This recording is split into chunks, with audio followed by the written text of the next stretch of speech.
ल गाइस राइन्सकोट आइपुग्यो। यो चाहिँ राइन्सकोटको सिन हो। यतापट्टि यो पार्कमा हो अहिले चाहिँ हामी। राइन्सकोट यहाँ माथि डाँडामा छ। यहाँ चाहिँ हल्का बादल लागिरहेको छ। अब हामी एकछिनमा त्यतै जान्छौँ। ए यता छन् दाजुभाइहरू। के छ? मजा आइरहेको छ। आशिष रमाइलो भइरहेछ। ल हामी चाहिँ अब टक्क अब गइन्छ माथितिर। यता पार्कतिर घुम्नु पर्यो एकछिन सरेर। केटाहरू पुरा खुसीले हो कि मेरो भ्लगिङ भिडियो स्टाइल बोली सुनेर हो कि हाँसी गर्दैछन् है। कता हो कता तिमीहरू? वाउ लभली रहेछ नि त। गाइस यहाँ देख्न सक्नुहुन्छ केटाहरू पुरा ल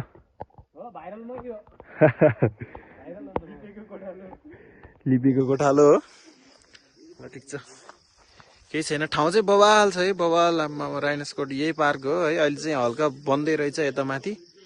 नत्र भए चाहिँ यो पार्कमा फोटो खिच्न चाहिँ मजा आउँथ्यो। यताबाट 7 बिसे तल सबै देखिन्छ। यता तल मुनि चाहिँ यहाँ पोखरी पनि रहेछ सानो।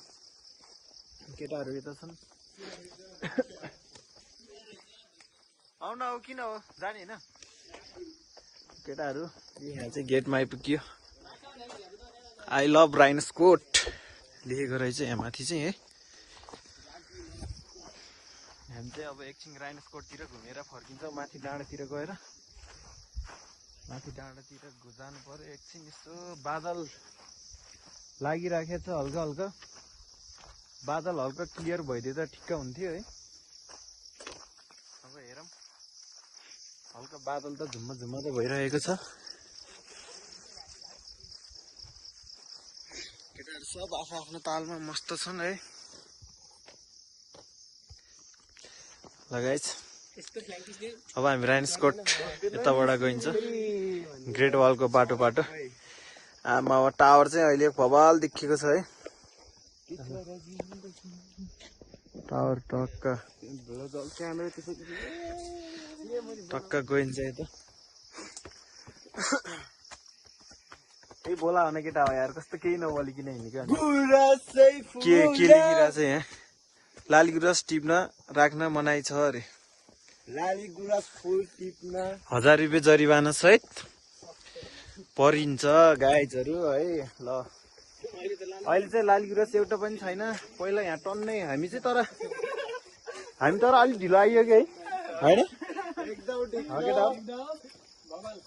हामी यहाँ राइन्सकोट अलिक ढिलो आइयो कि। नत्र भए टक्क लाली गुराँस फुलेर यहाँ झपक्क बवाल देखिन्थ्यो। र हामी आउनै ढिलो भयो। के गर्ने गाइस यस्तै छ। अहिले चाहिँ बोट मात्रै छ चट्ट।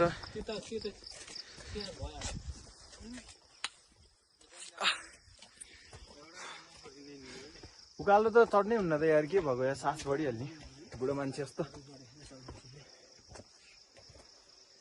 ए यता होमस्टे पनि छ माथि कोटमा पनि तल पनि छ है। ए कुहिरोले ढाक्दै गइहाल्यो फेरि एकैछिनमा यार।